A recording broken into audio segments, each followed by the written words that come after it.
Back in the early 90s, there was a giant music scene in Seattle. You know, everyone was a band, everyone went out to all the bars, and it was just an awesome night scene. I mean, I have to say, I really did think, boy, it would be cool if there was a motorcycle scene to go along with this, kind of like the 60s and what they had. So, you know, at that time, there was no rules. It was just, you know, we would try to get together and ride around as much as possible.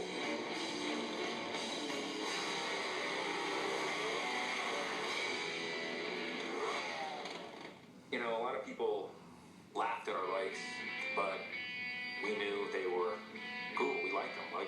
We didn't care what they thought. To us, it was a badass, loud bike that got us around town, and, you know, we got chicks on our bikes just like the other guys. The appeal for us was that it was cheap.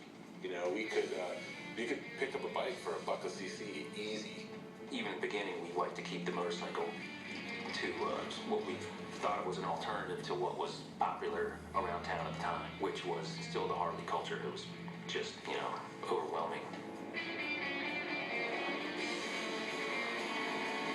We wanted a name that was a little bit funny, a little bit punk rock, a name that would be good for a motorcycle club, but also, you know, fit the political climate of that era, which was the Bush-Reagan era. I sort of had some plans of how this thing could evolve into, you know, a bigger organization and be more structured. I never could have foreseen how it would become such a, you know, big part of other people's lives, you know, or as a family, you know. We did everything together. You mean him and Duke and I, Jack, Slim, Steve, you know, I mean, it was awesome. But we all got our numbers around the same time, so it wasn't a matter of like, you're voted in, you know, we weren't voted in the beginning.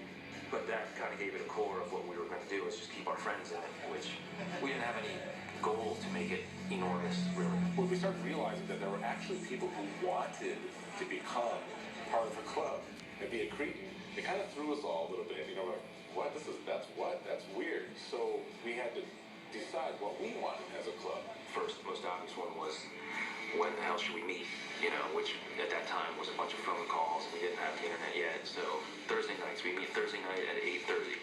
And to this day, you know, I've gone out pretty much every Thursday night for 20 years, which somebody calculated it was like, you know, I can't remember, thousands of Thursday nights.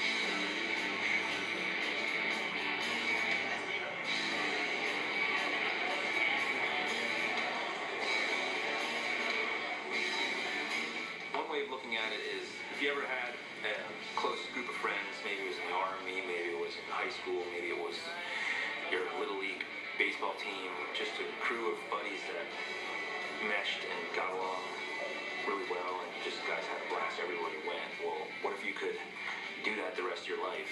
And that's sort of what I think we're all trying to do.